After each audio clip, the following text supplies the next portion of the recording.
Muraho neza, ndabashimiye mwe mwese mukomeza gukurikirana Teacher 250 channel kandi mbashimira kubw'ibyiza mudukorera, tukaba tugeze kuri iyi saha tugikorana nta kibazo, ibintu bikigenda neza kandi mwumve ko mbashimiye. Reba aho ngeze ni ku bwanyu kandi ndacyabashimira, mwumve ko ibintu bimeze neza. Uyu munsi rero tugiye kwigana hamwe isomo rigira riti call waiting in Airtel reason to imagine. Tugiye kwiga uburyo washyira call waiting muri iyi phone ya Airtel reason to imagine. Ndakeka mwese murayizi, abayifite nyine ubwo tube turi kumwe, n'abatayifite ubu buryo ngiye kubereka nibwo mwakoresha bworoshye. Ni uburyo bworoshye kuri buri wese, ndagusaba kubana nanjye kugeza video irangiye kugira ngo hatagira na kimwe kigucika, ubundi dukomeze turebere hamwe ngo bikorwa bite. Ni ibintu byoroshye, bana nanjye muri iyi video kugira ngo ibintu byose nyine bigende neza, nta na gato kagucitse, utaza kubyica ngo ninjye wabiteye. Icya mbere rero usabwa ni ugukora subscribe kuri iyi video, ugakanda like ndetse ukananyandikira muri comment kugira ngo ibintu bigende neza. Ugomba nyine kuba wakwandika ati shaka ko wankorera iki cyangwa nyine iki n'iki. Ndahari ku bwanyu rero, kadutangire turebera hamwe ngo bikorwa bite. Tangire rero tureba ngo bikorwa bite, bigenda gute kugira ngo nyine iyo call waiting izemo. Ni ibintu byoroshye cyane bidasaba ubuhanga bwinshi. Nta n'umuntu wese uwo ari we wese yabikora, pfa kuba ufite phone yawe. Ubwo tugiye kurebera hamwe kuri smart, ndakeka benshi kuri gaturushe murabizi. Icya mbere rero ugomba kumenya ni uko bikorerwa muri iyi app bita setting.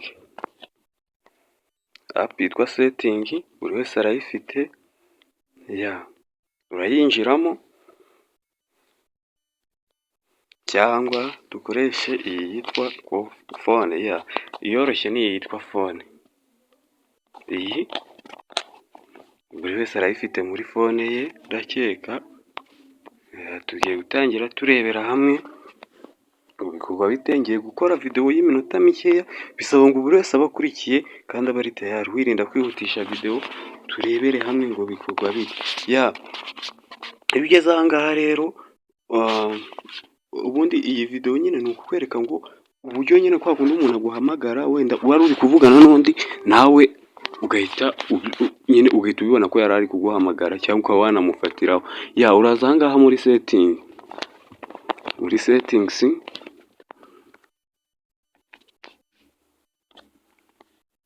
nuhagera hari ibintu byinshi, harimo call ID spam, harimo accessibility, harimo ibintu byinshi, assisted dialing, blocked number, calling account, display option, quick responses, sound and vibration, voicemail.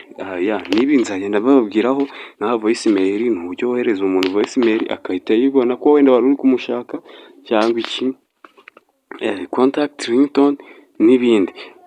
Uyu munsi tugiye kwigana iyitwa calling accounts.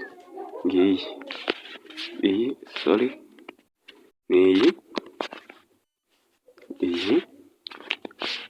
nshaka kubakorera video itarabatinda kandi itarabarambira.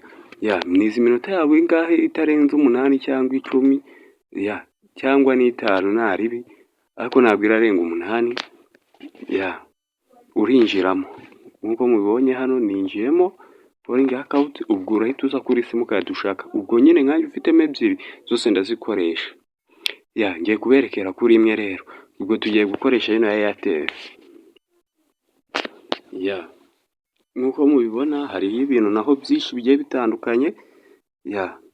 Bimwe muri ibyo harimo fixed dialing number, wifi calling, turn on video calling, call forwarding, call banning and additional setting. Icyo ukora bwa mbere rero ahangaha ni iki. Ahangaha uraza bwa mbere ahanditse call banning, uhakande utegereze. Nta gihe kinini biratwara, urategereza.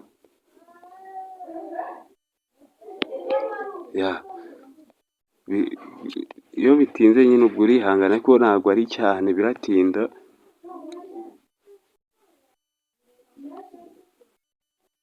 ya gusa nyine wowe icyo ureba ni uko aha kuri call buying settings usanga izi zinoza zose zihari ziri off nkuko muri kubibona, yego nubwo itari yafunguka ariko ndakeka muri kubibona ko zigiye ziri off.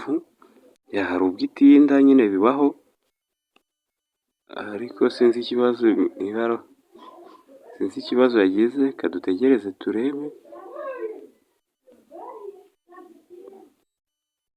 niba wenda hari nayo nayifunguye. Gusa urabibona ko byafungutse. Ya ahangaha rero urabona zino zose ziri off. Ahangaha iyo usanze ziri off nta kibazo, usubira inyuma, urahita ukanda hano gusubira inyuma, uhita uza aha handitse additional settings. Ya uraza uhakande, numara kuhakanda naho urategereza ntabwo biri butinde.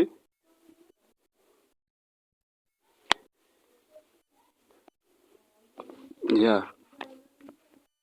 utegereza ko nyine urabona ko hano ntabwo bakwemerera ko uyifungura, ariko urategereza akanya gatoya biraza gufunguka. Ya gusa nyine nuko mubibona n'ubundi bisa naho byarangiye. Ahangaha icyo usabwa nyine ni uko urabibona ko byinshi.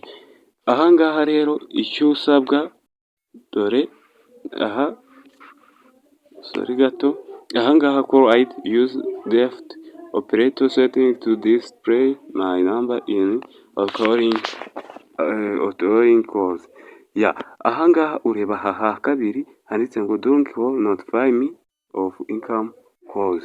Ya ahangaha nyine ni ukuvuga ngo mu gihe ndi guhamagara bambwire ko hari indi nyine impamagaye, ko icyo bita call waiting. Ya urabona hano nabishyigezeho. Ahangaha gutya yifunze gutya ntabwo babikubwira, ntabwo bishoboka ko bakubwira ko wabona ko hari undi waguhamagaye. Ureka dutegereze turebe. Gutya ifunze ntabwo bakubwira ngo hari umuntu uri kuguhamagara, ariko iyo uyifunguye, iyo ukanzeho kariya kantu kagasa ubururu, iyo umuntu aguhamagaye wari uri kuyivugiraho uhita ubibona. Reka tugafungure, nabwo urategereza nk'ibisanzwe, ubonye ko bitari no gutinda cyane. Ya urategereza bigafunguka.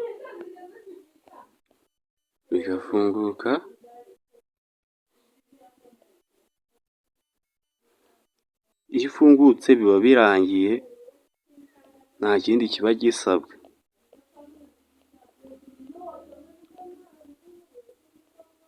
Ya gutya byabaye, ndakeka buri wese ari kubibona. Gutya bampamagaye nanjye ndi kuyivugiraho, bambwira ati umuntu uri kugushaka.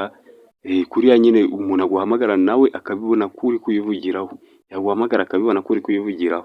Gutya byarangiye, urabona ko ni iminota itari myinshi bitwaye. Gusa nsaba wowe utarakora subscribe kuri iyi channel bibikore. Ya ukande like kuri iyi video, usharinge bagenzi bawe, ndetse unanyandikira muri comment ikindi nagufasha. Kandi mukomeze mugire ibihe byiza bakunzi, ndabakunda.